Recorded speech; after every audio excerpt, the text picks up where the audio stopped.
Zero స్టేజ్కి తీసుకెళ్ళిపోతాడు. ఒట్టి చేతులతో ప్రభు నిలబెడతాడు.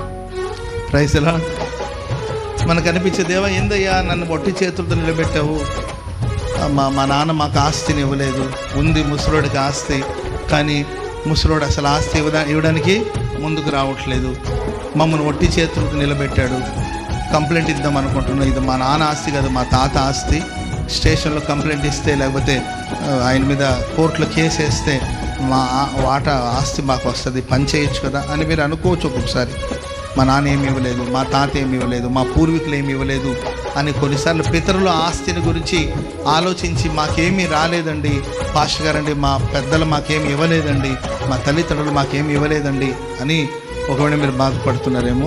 మన పూర్వీకులు మన పితరులు మనకేమి ఇవ్వాల్సిన అవసరం లేదు. మేబీ ఆస్తిలో ఆశీర్వాదం ఉండొచ్చు, శాపం కూడా ఉండొచ్చు, చెప్పలేము.